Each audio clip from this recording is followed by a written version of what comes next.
Pulo da pia para o fogão, que está molhada. Escolho um caminho mais seco por entre as poças d'água. Sacudo as patas traseiras, que foram as mais atingidas, e pulo para o chão. Meus olhos lacrimejam com os detergentes. Não será a bomba atômica, mas os detergentes que vão acabar com os homens.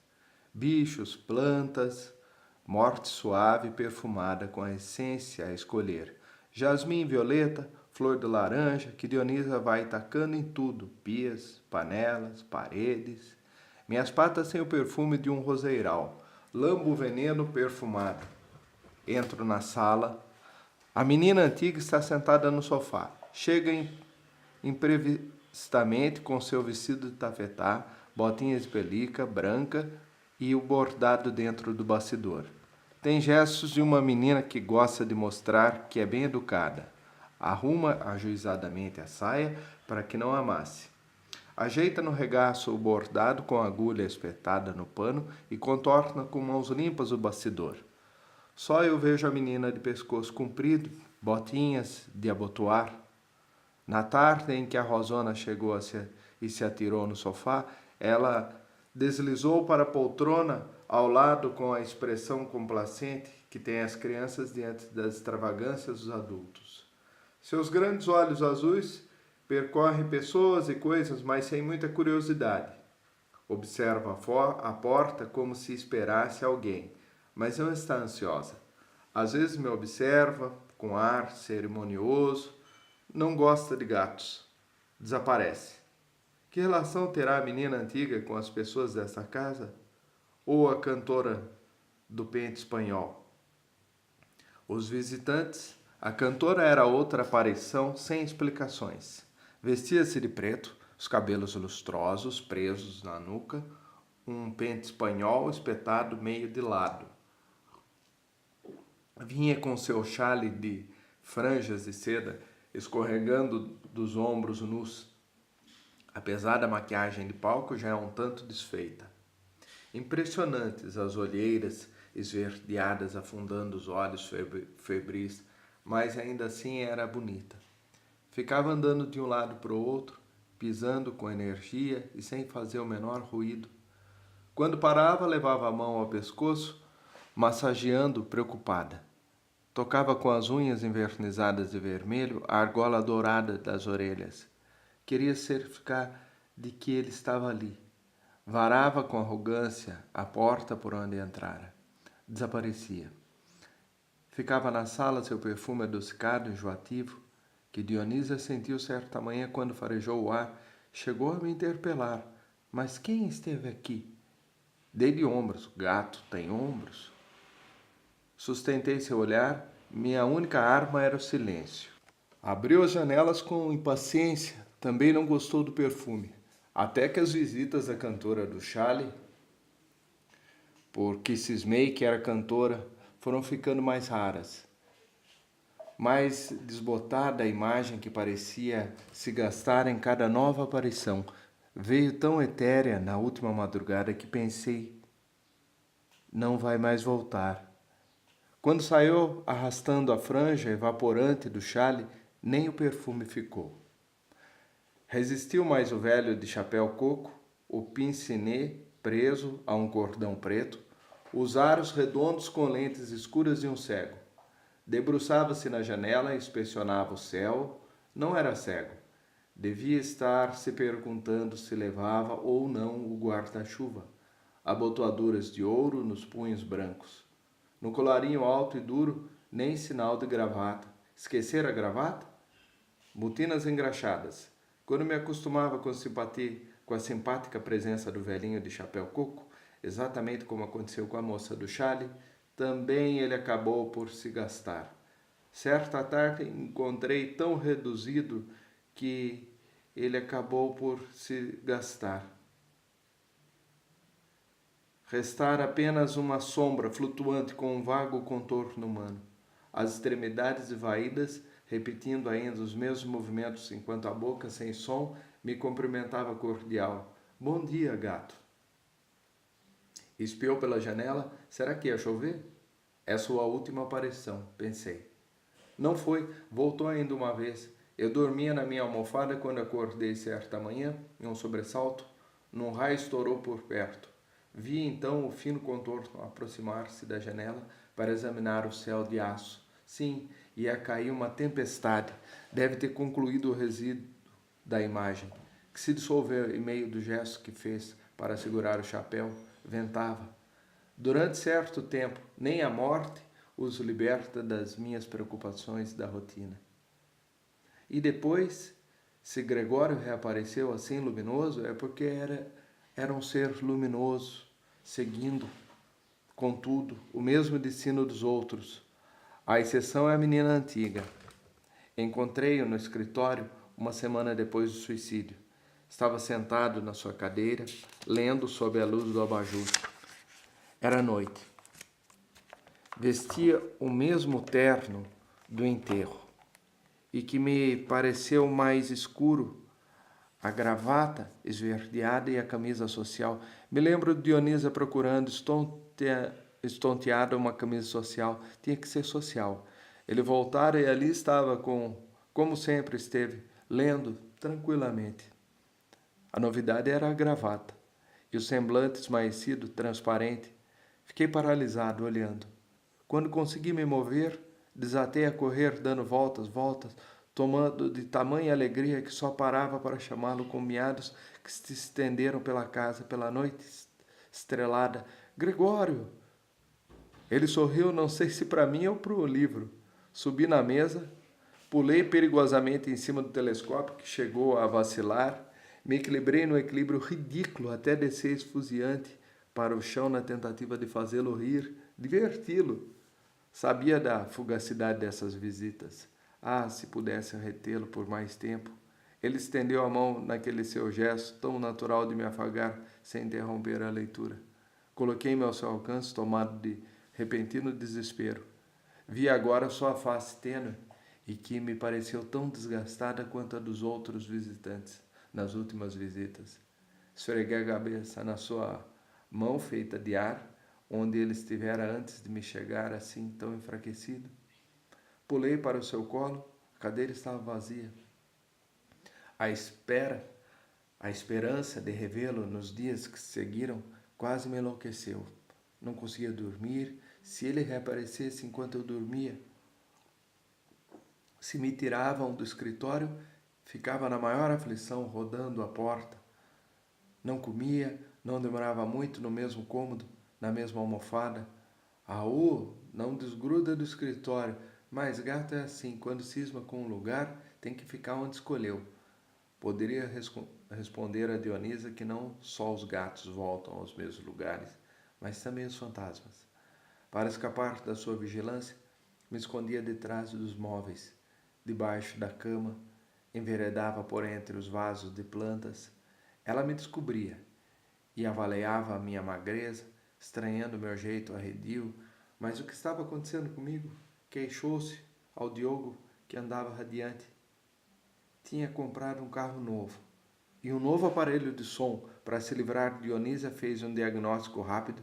Queria se isolar com a sua música. Raul é igual a dona, sofre de PMD. Que é isso? Ela abriu os braços de Marta. Rosona tinha às vezes esse gesto. Puxou com força meu rabo e esclareceu como pôde que eu era um gato maníaco depressivo. PMD. Um gato maníaco depressivo. Um tipo complicado, chato. Ou estava alegríssimo ou tristíssimo. Sempre nos extremos, como Rosa Ambrósio. Então a Dionísio não sabia? Gato e sapato acabam por tomar as feições do dono, o que acontecia principalmente com o cachorro que pegava maior intimidade. A cachorrinha de Lili não era a cara dela e avisou, se eu piorasse, me daria umas pílulas ótimas para gato em crise. Seria capaz até de pagar uma consulta num especialista de gatos deprimidos e deprimentes. Mudei meu comportamento assim que ouvi isso. Mostrei-me satisfeito, comendo com apetite as papas leitosas que Dionisa despejava na minha vasilha. Cheguei até a brincar com o novelo do seu tricô, como fazia quando jovem. Ela animou-se. Ele sarou, graças a Deus. Benzeu-se e voltou a se ocupar com a corcundinha da novela das 6. Continuei a procurá-lo, mas agora disfarçava a ansiedade. Minha irmã estrábica dizia que eu era uma criança sonsa. Para a Rosona, não passo de um gato dissimulado. Com tanta experiência, foi simples para mim afetar calma quando por dentro me eriçava inteiro, tremendo na expectativa. Manhã pálida, garoa e vento. Rosona procurava seu espelho e um anel com uma pedra de água marinha e que naturalmente alguém já tinha levado. Diogo desceu amuado para o seu apartamento e Dionísio estava na copa, limpando as pratas. Ouvi a voz de Rosona. Tinha telefonado a Lili lamentando a perda do anel. Em meio da lamentação, a queixa, Diogo era mesmo um sádico e Cordélia uma ninfômana. Queria que ela se tratasse, mas o psicopata resiste. Entrei no escritório em busca de calor e dei com ele diante da estante que ainda não tinha sido desmanchada. Deslizava as pontas dos dedos pelos livros, cerrando um pouco os olhos, míopes, estava sem óculos. Infiltrei-me por entre suas pernas, esfregando amorosamente a cabeça nos seus sapatos, sombra de sapato manchando o tapete. Ele inclinou-se para a carícia que não senti. Vi então sua vaga roupa sem cor e face reduzida a um risco de luz. Estendi-me no chão, miei desesperadamente. Quando me levantei, ele já tinha desaparecido. Coitado do meu gato. É dor de ouvido? Perguntou Dionísia, que veio ver por que eu miava assim. Começou a fazer uma massagem enérgica nas minhas orelhas. Entreguei-me às suas mãos, com cheiro de polidor de metais. Levou-me para a cozinha. Quando passamos pela porta do quarto de Rosona, ouvimos a sua voz pesada interpelando a filha pelo telefone. Mas como ele vai se casar com você se é um velho casado, hein? Virem em seguida a ligação para o Diogo, que devia acusá-la. Estava bebendo demais e na bebedeira perdia tudo e culpava os outros. Está certo, querido. Bebo e perco as coisas. Perdão. Volte ao seu harém. Adeus. Fiquei pensando que entendimento podia haver entre pessoas e bichos e entre pessoas da mesma fala. Era só desencontro. As barreiras no éter. A Dionísia que me oferecia leite teve outra vida antes? E que vida foi essa para retornar com a pele negra? E ainda por cima, mulher. Tão devotada a Deus, a escrava que pelo visto não é correspondida no seu amor. Não sei o que significa nesse mundo uma preta pobre, feia, e um gato sem raça, castrado e com memória. Molhei o focinho no leite e, quando a vi distraída, fugi antes que inventasse outra massagem for cats. Foi atrás de mim e me alcançou rindo. Seu levado! Disse e me puxou pela orelha quando me enfiei no labirinto das plantas. Repetia-se a brincadeira daquela minha irmã. Gregório, ou o que restou dele, ainda voltou algumas poucas vezes. Fazia as mesmas coisas de sempre. Mexia nos papéis, nos livros ou no que restou deles. A maior parte Rosana transformava em pequenas bolas duras que atirava em seguida no cesto. Tudo que escreveu destruiu assim, no nascedouro. Ainda corri para examinar o cesto de papel, sabendo que estava vazio, sabendo que o corpo subtil estava cada vez mais sutil. A amada imagem sem rosto chegava ao fim.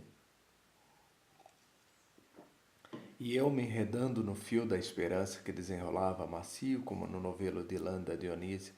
E se ele se fortalecer de repente e voltar inteiro como a menina do bastidor? Nas noites de lua aumentava minha ansiedade. Ele amava tanto aquele céu. Quem sabe agora? Os aparelhos ainda ali, cobertos com os plásticos pretos, esperando por ele. Não por muito tempo. Foram vendidos por Diogo. Acabou a pilha? Ouvi Dionísia dizer mais de uma vez, enquanto fazia girar em vão os botões do rádio. Vinha um ou outro som enfraquecido, a fala rateando, empastada. Depois o silêncio. Faz hoje 3 anos que ele morreu, anunciou Dionísia na manhã do sol, tirando os óculos da caixa para ler a mensagem do dia da folhinha do Sagrado Coração de Jesus. Concordou com a mensagem e comunicou quais eram os santos: São Veríssimo e Santa Teresinha do Menino Jesus. Com voz pausada, meditando sobre cada palavra, leu o pensamento da santa. Quem ama Jesus encontra nesse coração único que não se assemelha a nenhum outro tudo o que deseja. Aí encontra o céu. Tirou os óculos, guardou-os e repetiu que ele tinha morrido há 3 anos. Só eu ouvi. Rosana estava preocupada com a banheira quase transbordante. Nesse tempo, tomava banho. E Diogo vigiava, esperando que ela entrasse logo na banheira, para então telefonar à amante. O telefone dele estava com defeito. 3 anos já.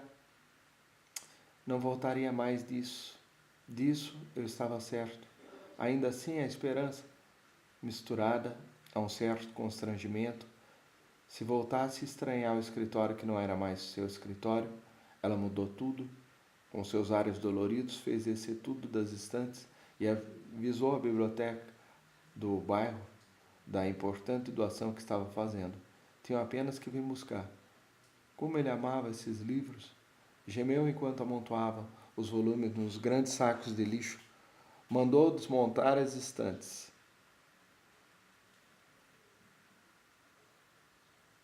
Tão escuras, não? A mesa e a cadeira foram para o depósito do edifício onde tinha o direito de ocupar um bom espaço como proprietária de 4 apartamentos da coluna.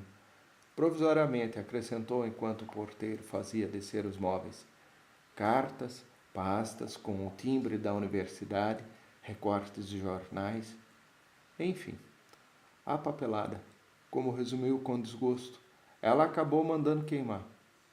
As roupas, que a fizeram se comover até as lágrimas, enfiou rapidamente nas próprias malas de Gregório, ofereceu ao motorista que tinha a mesma altura dele. Sobraram os objetos pessoais como abotoaduras, óculos, relógios. Diante das miudezas, Rosana vacilou. Quanta coisa, hein? Sem falar nos binóculos, placas de prata, canetas, lembranças dos alunos. Oh, meu pai! Queixou-se e começou a distribuição das espátulas, tesourinhas. As abotoaduras de ouro, Diogo recusou. Não uso coisas de morto, Rosana. Ficou sentida, chegou a verter algumas poucas lágrimas enquanto chamava Dionísia que ela levasse para sua igreja os objetos que quisesse e os mais íntimos guardaria nas gavetas já abarrotadas da sala dos Badulecs e que Diogo chamava de sala de armas. Pois ali não estavam acumuladas as provas dessa longa luta, prêmios, troféus, arquivos de críticas, retratos e cartazes, meus instrumentos, minhas armas. Empapelado de verde folha, o antigo escritório virou uma sala frívola com jeito de cenário de uma peça elegante. O estúdio, restou o aparelho de som. Grande demais, hein? Mas logo ela resolveu o teorema. Diogo compraria 2 aparelhos modernos. Entendia tanto de som. Um iria para ele e o outro ficaria no estúdio, ao lado do móvel de laca vermelha que transformou em bar. Telefonou a Nanta. Será que as meninas da delegacia da mulher não gostariam de ganhar um deslumbrante toca-discos? Sentei-me em cima da caixa e ali fiquei até os homens vieram buscar. Ela adoçou a voz melíflua. Raul, querido, quer sair daí? Continuei imóvel, duro de ódio. Diogo veio por detrás e me agarrou. Não insista, gato. Fugi do seu colo e fui para a cozinha. Ouvi ainda a Rosana se justificar. É um móvel grande demais, tão escuro. Não gosto nada de escuro. Não gosto de nada que me lembre a presença dele, poderia ter dito. A esse estúdio voltei uma noite com um forte pressentimento de que iria encontrá-lo. Encontrei Diogo bebendo e ouvindo seu jazz. Na mesa onde Rosana devia escrever suas memórias, o vistoso copo Belle Époque, repleto de canetas. Ela gostava de colecionar canetas. Na parede, um poço de sarabenhar, com olheiras roxas, roupagens de drama. Com crise outra vez, gato? Ele perguntou assim que me viu. Foi buscar gelo. Na volta, espargiu no meu focinho um pouco da água gelada do balde. Estava de champanhe e meias, esperando pelos belos sapatos florentinos que mandou Dionísio engraxar. Sentei-me na poltrona de tecido florido, nada mais restara ali da presença de Gregório. Muita sabedoria da sua parte transformar os escritos nas bolas de papel. Conhecia bem seus herdeiros. Menos matéria para o fogo. Ocupava nesse apartamento um espaço modesto. Falava pouco, comia pouco. Ainda assim deixou tanta coisa, as malas e pacotes que vi saindo por aquela porta. A única vantagem do bicho sobre o homem é a inconsciência da morte. E da morte eu estou consciente. Resta-me o consolo da morte sem bagagem. Deixo uma coleira anti-pulga, 2 vasilhas e uma almofada. Volto à sala, Diogo vai acendendo todas as luzes por onde vai passando, ao contrário de Rosana, que vai apagando tudo. Subi ao parapeito da janela e fiquei olhando o jardim. A morte seria fácil. Bastava cruzar o vão da vidraça, despencar lá embaixo na direção da Alameda de Pedregulhos. Tecida e destecida do seu movimento incessante. A vida já me aproximara de Gregório, e se eu tivesse que morrer para nessa segunda oportunidade me aproximar dele novamente? Se é que a gente pudesse se reencontrar, eu disse a gente, porque a ideia de ser de novo um bicho é tão dilacerante que continuo a me perguntar, no mesmo tom culposo da Rosona, o que eu fiz? O que? Para merecer essa forma? E não tenho fé, não acredito em nada. Um gato memorialista e agnóstico. Existe? Memória que quase sempre é peçonha na qual me alimento, me enveneno. Recuei, saltei para o tapete, agora eu tenho medo da liberdade.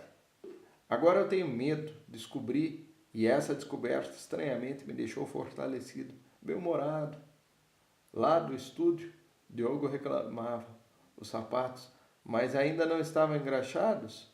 Os sapatos, minha flor, pediu, levantando a voz. Dionísia ficou parada no meio da copa, parecia hesitante. Tinha engraxado esses sapatos, mas onde? Onde os deixara? Eu sabia. Cheguei antes e mijei em cima deles. A menina antiga está me vendo, mas não faz o menor movimento. Está apenas olhando o raio de sol, avança no tapete e chega às suas botinhas brancas. No sofá, a almofada continua lisa como se tivesse recebido uma pétala. Baixa o olhar, inexpressivo para o pequeno bastidor, com bordado por quem ela esperava, um fantasminha nem feliz nem infeliz. Calmo, o velho do chapéu coco, a mulher do chale, Gregório com seu cachimbo, demonstraram todos, nas suas aparições, que a alma ou corpo sutil tinha isto, o nome que tiver, vai se desfazendo, antes ainda de se desfazer o corpo material, destinados ambos à destruição, mas em tempos diferentes. A morte dessa menina deve ter ocorrido no começo do século. E ela reaparece como se tivesse morrido ontem. O amado Gregório resistiu tão pouco, mas a menina tola com seu bordado. Se eu soubesse o que impede sua morte total, a morte que vi tanto nos outros e em mim mesmo, se eu soubesse, mas não será dessa vez que vou ver a resposta.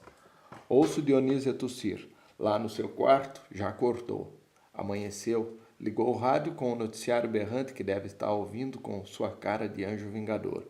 O sol avançou mais, a menina já desapareceu. Quando entro no sol para me aquecer, tenho a visão esmaecida de um sol de outro tempo avançando sobre uma singela mesa posta. É manhã. Há pão molhado no vinho, azeitonas. Alguém morreu. Alguém que eu amo porque a voz me conforta Está emocionada, voz de homem pedindo que não me deixe acabrunhar assim na adversidade, que devo olhar em frente com firmeza, confiança, desejando, mais do que desejando, exigindo que me seja devolvido o brilho da minha estrela. Baixo a cabeça, baixo o rabo, vou até o quarto de Rosa Ambrósio. Ela dorme seu sono insensato. Subo na poltrona, está a bata tunisiana que usou na noite anterior. É de lã vermelha e me parece quente como se ela acabasse de despí-la. Chego mais perto da minha dona, continua bela apesar dos estragos. Seduziu o tempo, como seduziu as pessoas. Rosa Rosai, dizia o Diogo. Gregório dizia Rosa, em voz baixa, e com aquela paciência que me comovia, sabia levá-la nas crises de cólera, nas crises místicas que não duravam muito, mas que eram intensas. Vestia-se de branco, a cara lavada, nenhuma joia, os bandosos cabelos cingindo-lhe a face de tranquila austeridade. Jejuava, rezava, falava pouco, a voz impostada, com o mesmo fervor estéril com que recorria aos padres, ela ia às cartomantes e bruxos para as previsões com lançamento de búzios. Velas acesas. Ele a apoiava, mantendo uma certa distância, mas Diogo se intrometia, excitado, ambos sem esconder um sentimento de alívio. Enquanto ela se prostrava, eles podiam tirar férias. Mea culpa. Com seu método de ação direta e rápida, só Diogo conseguia neutralizar essa má consciência. E mesmo se rebelando, resistindo, ela acabava por obedecer, feito uma menininha. Não estou deslumbrante? Perguntou ao se aprontar para a última noite do ano. Iam a uma festa. Diogo examinou-a com um olhar gelado. O que significa isso, Rosona? Está parecendo uma piranha com essa purpurina azul nos olhos. Tira a purpurina. E menos joia. Pode tirar o broche e essa pulseira. Tirou a purpurina, o broche, a pulseira. Tirou mais, tirou a roupa. Quando se juntaram nus ali no tapete, tirei as unhas e fui pisoteando seu vestido branco. Um belo vestido que me fartei de pisotear com o mesmo vigor com que ele a pisoteava. Saí do quarto arrastando ainda nas patas alguns fios de tecido. A menor importância, querido, ela sussurrou, riu tapando a boca. Desço da poltrona, meu Deus, como o homem vive mal, cheira mal. Eu disse, meu Deus, a isso Diogo chamaria de impregnação em inglês. Fica mais forte, impregnation. Apresso o passo, sentindo o bolo de pelos na minha garganta. Fiquei sentimental de repente, com pena das mulheres, dos homens. Dessa vez vou vomitar no lugar permitido. Onde?